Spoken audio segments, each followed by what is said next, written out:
Pepsi தலைவர் ஆனாலும் ஏதாவது மீட்டிங் போகிறோம், ஏதாவது இப்போ பையனூரில் போய் ஒரு பில்டிங் ஆரம்பிக்க போகிறோம் அப்படின்னா எல்லா சங்கத்துலேயும் வர வைப்பாங்க. அப்போ போன் பண்ணி கேட்பார், நம்ம சங்கத்தில் எத்தனை பேர் வராங்க அம்பார். சார் நம்ம சங்கத்தில் ஒரு 50 பேர் 60 பேர் வரேன் சார். நம்ம வேறு யாராவது பார்க்க போகிறோம் தான் அப்போ கேட்பார், நம்ம சங்கத்துலேருந்து யார் யார் வராம்பார். இப்போ எப்போ பார்த்தாலும் நம்ம சங்கத்துலேருந்து யார் வா, நம்ம சங்கம் பாரு. இந்த தயாரிப்புள்ள மீட்டிங் இருந்துச்சு, ரொம்ப நாளாக தொடர்ந்துகிட்டே இருந்துச்சு பேச்சுவார்த்தைகள். ஆனால் தயாரிப்புள்ள முன்னாடி நாங்கள் அதிகம் திட்டு வாங்கியிருக்கோம். நான் திட்டு வாங்கியிருக்கேன், என்னை விட அதிகம் திட்டு வாங்க உதயகுமார் சார் தான். அண்ணே சும்மா இருக்கேன் பாரு. நான் எல்லா இடத்துலையுமே தயாரிப்பு சப்போர்ட்டாக பேசுவார். ஒவ்வொரு வார்த்தையும் தயாரிப்பு நம்மளோட அக்கறையில் தான் அவர் எங்களையும் கிடச்சிருக்காரு. அவரோட எல்லாம் பேசியாச்சு, அந்த புரிந்துணர்வு ஒப்பந்தம் ரெடி பண்ணியாச்சு, எங்களுக்கு வந்துருச்சு. இப்போ மறுநாள் கையெழுத்து போடணும். நான் நைட்டில் படித்து பார்க்குறோம், உதயகுமார் சார் படித்து பார்க்குறாரு.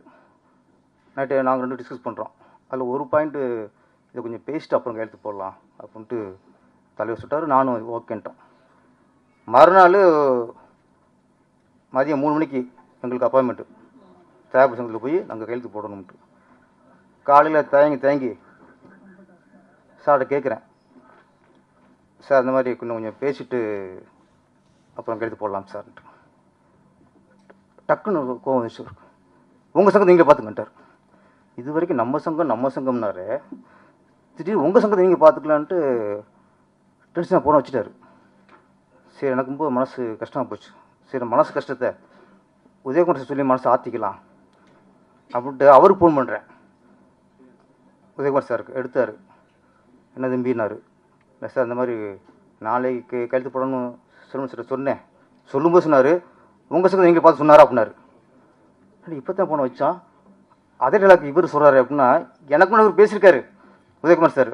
அவரும் இதே மாதிரி திட்டு வாங்கியிருக்காரு. அப்போ எனக்கு சந்தோஷம். உதயகுமார் சார் சிறுவன் சார் திட்டு வாங்கியிருக்காரா, ஓகேப்பா. எனக்கு அந்த மன கஷ்டம் அப்படி பறந்து போச்சு. எதுக்கு சொல்கிறேன்னா, தயாரிப்பாளர்கள் நல்லா இருக்க வேண்டும், முழுக்க தயாரிப்பாளர்கள் அக்கறையில் தான் அவர் அவ்வளோ ஈடுபட்டார். இயக்குனர் சங்கம் மட்டும் இல்லை, எங்கள் சங்கத்து கூட மேக்கப் யூனியன் வந்திருக்கோம், காஸ்டியூம் யூனியன் வந்திருக்கோம். எல்லாருமே நான் கூட பார்த்தோம். அங்கே எல்லாருமே எங்களை தான் அடக்குனார். அவர் எங்களை தான் திட்டினார். தொழிலாளர்களை தான் இரு சும்மா இருங்க அன்பார், உங்களுக்கு கொடுத்தா நாளைக்கு பிடிச்ச தெருவு நிற்கிறதான் பாரு.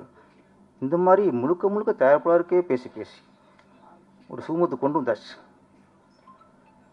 இப்போ நமக்கு என்ன கஷ்டம்னா, யாருக்காக பேசினாரோ அவங்கள்ட்ட திட்டு வாங்கியிருக்காரு அப்படிங்கிறது எங்களுக்கு கஷ்டம். நாங்கள் திட்டு வாங்கினது நாங்கள் ஒன்றுக்குள்ள ஒன்று நாங்கள். ஆனால் இன்றைக்கி அவ்வளவுலாம் உழைச்சிட்டு இன்றைக்கி அவர் பல மாதிரி பேசும்போது கொஞ்சம் கஷ்டமாக இருக்குது. தீர்வு வந்துடும். பிளே ஸ்டோர் மற்றும் ஆப் ஸ்டோரில் இருந்து பாலிமர் செயலியை QR கோடு மூலம் பதிவிறக்கம் செய்யுங்கள். செய்திகளை உடனுக்குடன் பெறுங்கள்.